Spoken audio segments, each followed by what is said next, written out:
Are you guys ready to get that piping hot tea of this week's episode of Ready to Love, Season 5, Chocolate City? It takes place in Washington, D.C., and this one is All Roads Leads to Love. If you are, you're in the right place. Stay tuned. Hi there, Simply Subbies. Welcome back to the Simply Stacey YouTube channel. It's your girl, Stacey, and this is a reality recap on Ready to Love, Season 5. We're talking episode number 3. Okay, guys, so it starts off with happy hour. Everybody is showing up. Now, we know that Tisa was in the bottom 2 last week between the ladies. Liva went home. However, Tisa had some words after it was all said and done. She didn't understand how the men had her in the bottom 2 when she had like 5 numbers in her phone. So she arrives first, of course, with a few other guys.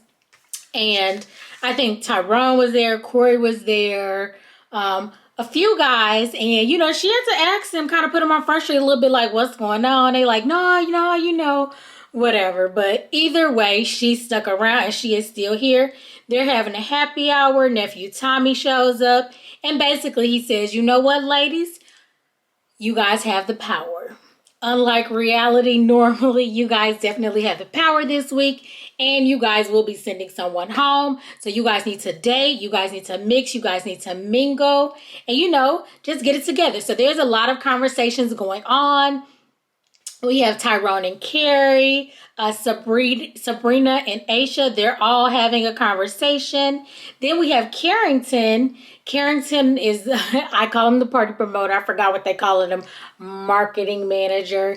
And Carrie. So they're talking. Carrie's basically saying that her conversations with Carrington are very surface level. She's saying that it's mostly just like interview questions over and over again. That's the vibe she's getting. Walter has a conversation with Camille. And Walter, again, is the widower. His wife passed away. And Camille is the young lady who is she's a teacher currently, but she's going to get her doctorate degree. And, they're having a pretty good conversation.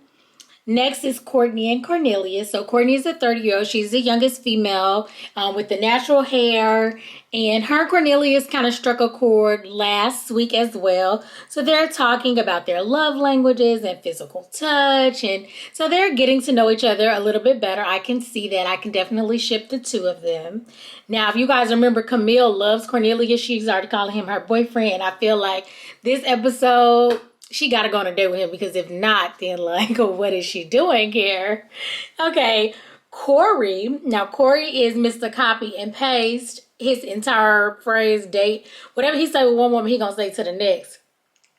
Him and Sabrina are talking. Now, remember, they had that encounter where he tried to interrupt her and Phil last week. And he's like, oh, do you find me attractive? What are you doing Thursday, Friday, Saturday? And she's like, well, on site, I guess you're a handsome guy. However, I need to get to know you before, we talk about dates. So he's trying to have a conversation with her. It is not going well. He is clearly crashing and burning again when it comes to Sabrina. He notices this. He's like, you know what? It's going bad. I'm kind of ready to go. I feel like this is the second week in a row that Cory was like, you know what?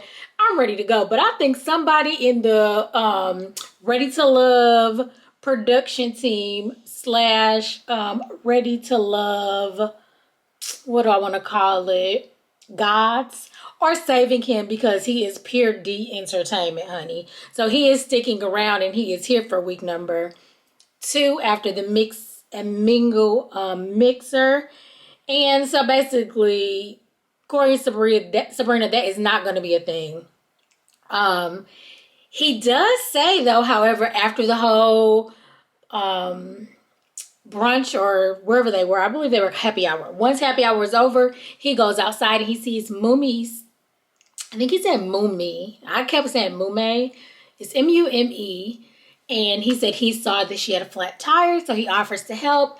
And he said he could sense that her energy toward him changed, while he was helping her change his tire. And surprise, surprise, Cory might actually get him a date, okay? Actually, they are the first couple to go on a date, so they are cutting back and forth. So I'm going to go ahead and just go through their entire date, even though how it actually played out on the show is that we saw part of their date, part of somebody else's date, and then it just kept going back and forth. I'm going to go ahead and close their date out, and then we'll get on to the next couple that went on a date. So we do have Cory and Moomae. Cory is 40, Mr. Copy and Paste. Moomae is 36, and she did say that when he changed her tire, there's more to him than, meets the eye or the vibe that he originally gives off. And yeah, she says she's kind of liking him. They're out there, they're active. Now, we know that he's a personal trainer, or at least he owns his own personal training studio, I believe, or practice. And so they're going for a hike. So I'm like, okay, that's a pretty decent date. It's active. It's not too, I don't want to say basic, but, something of the sort. And Moomae is 36. She is a background singer, and she is also a stylist. She is gorgeous to me. She is one of the prettiest women on the show for me this season. Y'all let me know who y'all think are the most attractive men and women on the show. Give me your top two. I think Moomae is definitely one of those top women on this season. She's just gorgeous all the way around. Cute little shape, nice style. Her makeup is always flawless. She has this rich, smooth chocolate skin. I just really, really love it. Okay. So basically, they're talking, and Moomae says that acts of service is really her love language. So when Cory helped her to change her car, that just really meant something to her, gave him some brownie points. And basically, she thinks that things are changing for the better for him. Okay. So basically, they're having a conversation. It's going well. Cory is being Cory. He has his corny little jokes. He has his moments. Some are landing, some are not. And Moomae even says, you know what? He is really corny, but for some reason, I kind of like it. They're sitting on this log. She asked him to help her off the log. Cory gets off the log. So now they're facing each other on the log. Okay. He gets off the log, comes around, and sits behind her up close, pelvic to behind. So I'm like, see, this is where you go wrong. So your first date was going pretty decent, right? And then instead of you just getting, and you could tell she was a little bit uncomfortable, like, what is going on here? I thought you were going to help me off the log. And he says something like, what the heck did he say?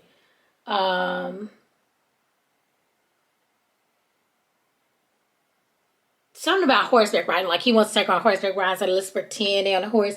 And he's like kind of doing the motions, like he's galloping or whatever on a horse. And I'm like, sir, this is kind of inappropriate. This is your first date. This is probably why you don't get many second dates. Remember, guys, he had 100 first dates in the last 12 months.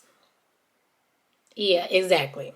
So, okay, if you went out with 100 people, you should have found somebody to settle down with or have a relationship at least during that year. So I'm like, Cory, you doing too much. So he finally gets off the log and helps her down. And then he says, what would you do if I gave you a kiss right now? And I'm like, here we go again. If you feeling it like that and you think that that's where she's feeling it too, then go ahead and kiss her. But to talk about it, it's the most.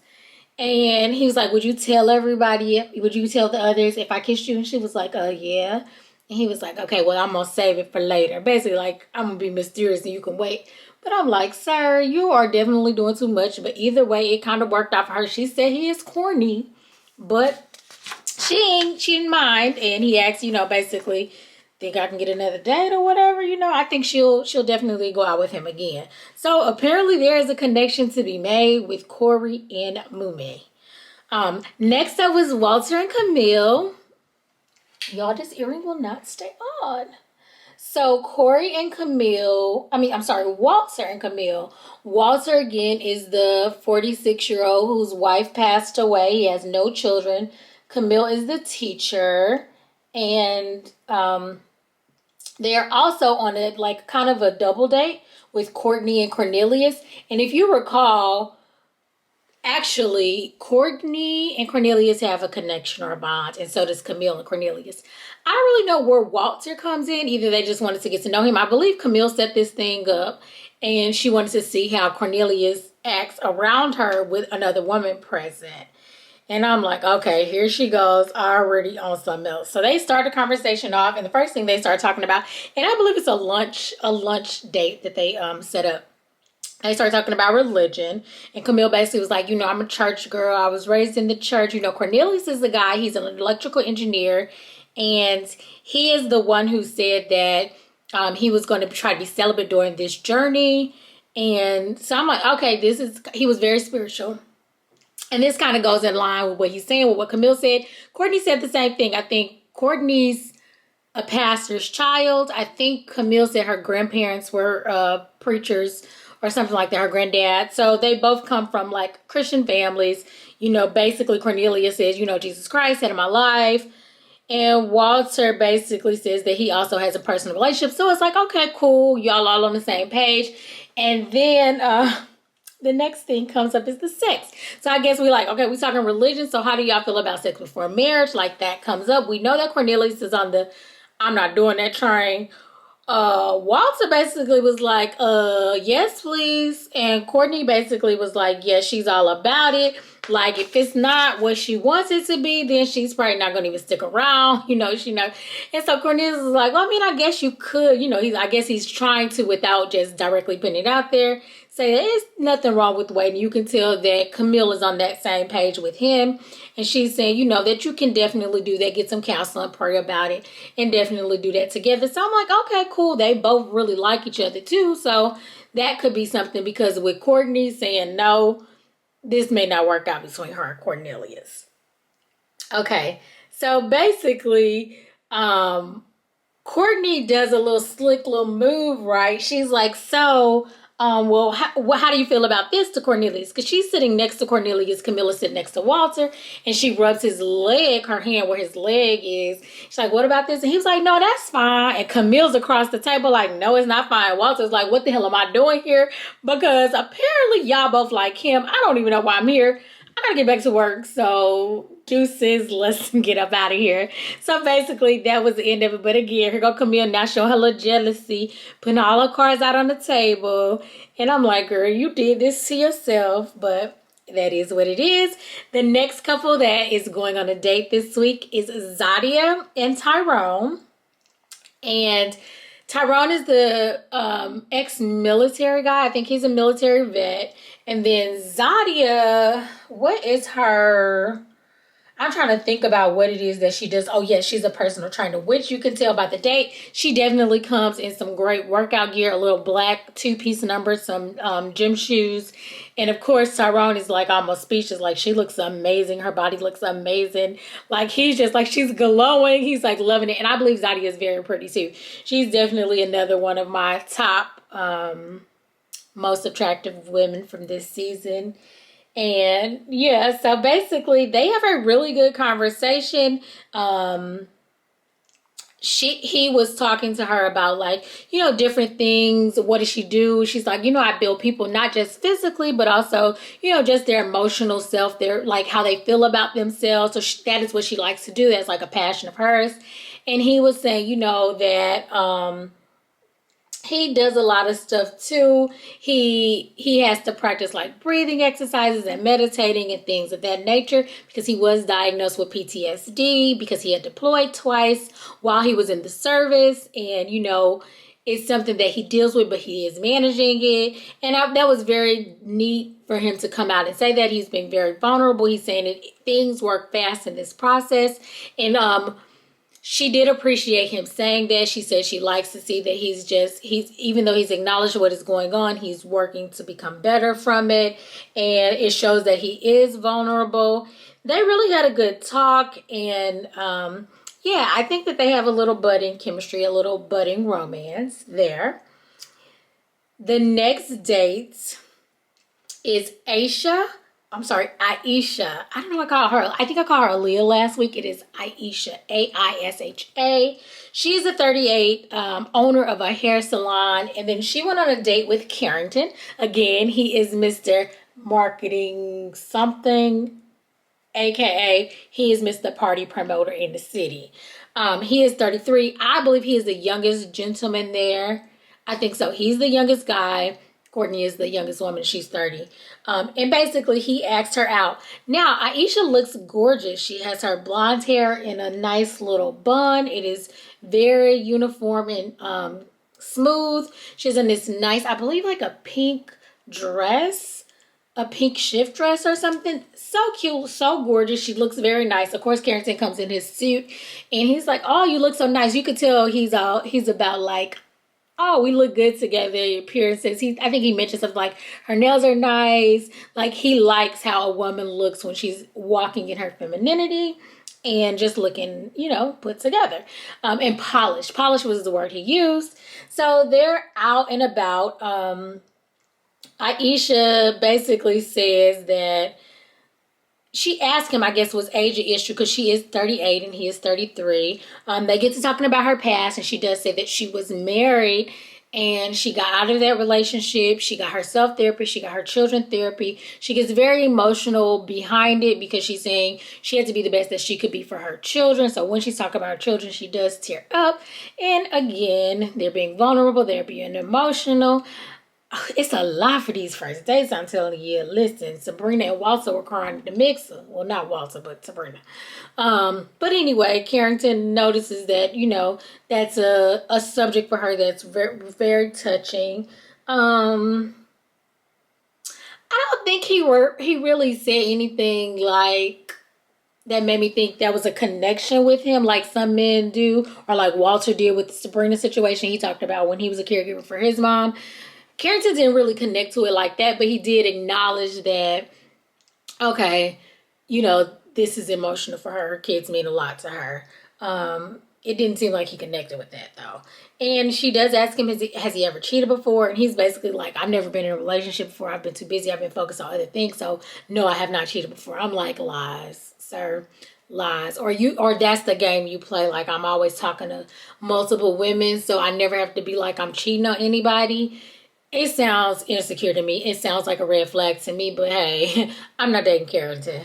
And he's Sowedic, so I'm like, either they turned that sun up a little bit high, the production team, or it just worked out in their favor. They couldn't paste whatever they did, but he definitely started sweating when she asked him about that cheating question. Yeah, that's basically it. She does say that she doesn't know if there's a genuine connection between her and Carrington. Kind of what the other lady said at the mixers is just kind of interview questions, kind of surface level. And she's unsure if he's actually ready to settle down at the age of 33, and being that he's never had a relationship according to him. Okay, next up, there is a group situation. So there is a 3-on-2. So you have Zadia, Tisa, and Shiloh. And those are the 3 women. And then Dante and Naeem are present. So they're bearded, bald men. So I'm like, okay, I don't know who set this up. But actually, I think that Zadia set that date up. And she said because she likes Naeem and she likes Dante. And she was going to, just see how this works out. So basically, they began to talk about, what are they interested in? And Tisa says, mentally stimulating conversations, intellectual. That's where she is. Shiloh says that physical touches her love language. She's actually sitting next to Naeem. And so he does touch her shoulder. And she was like, oh, very responsive. Like he was very quick with it. She said, I like physical touch. And he said, oh, do you? And he touches her shoulder.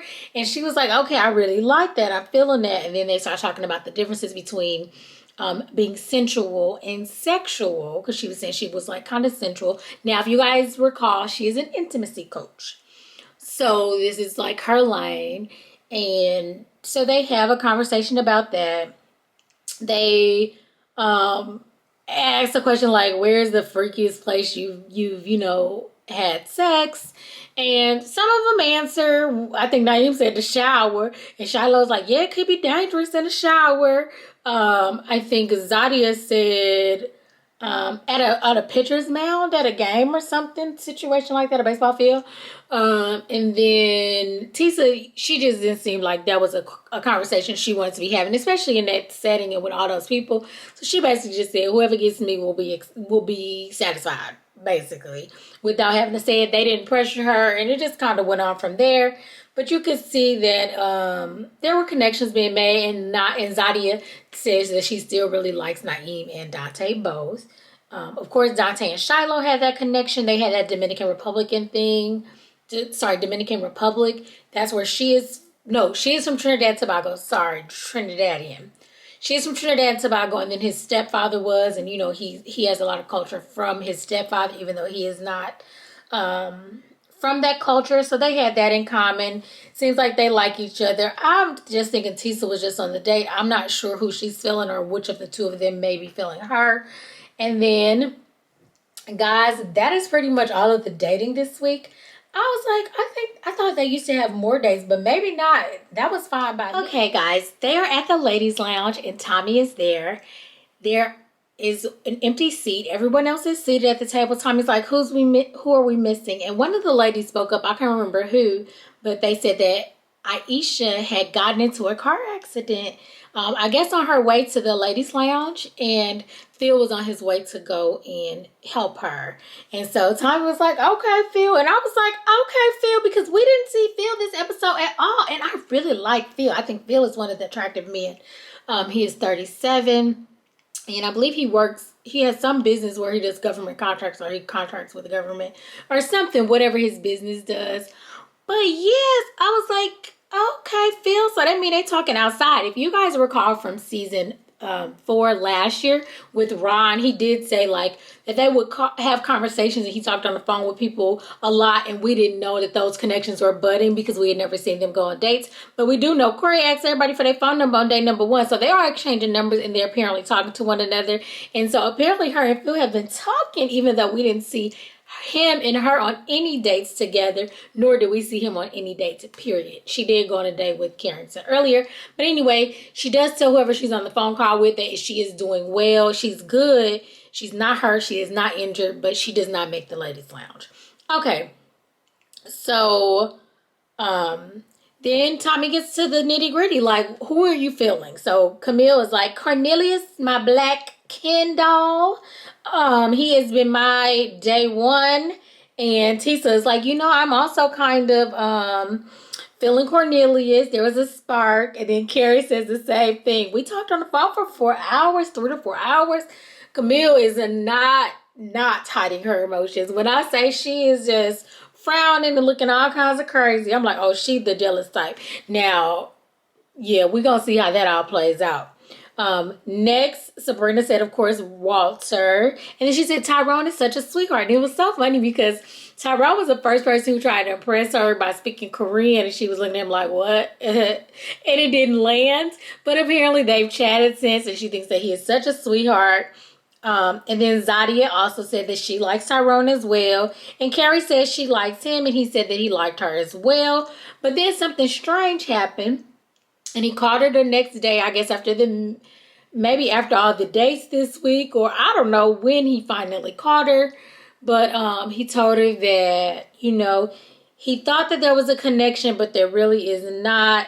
And she said, overall, she was just kind of hurt, and she didn't know what changed. It just was very odd.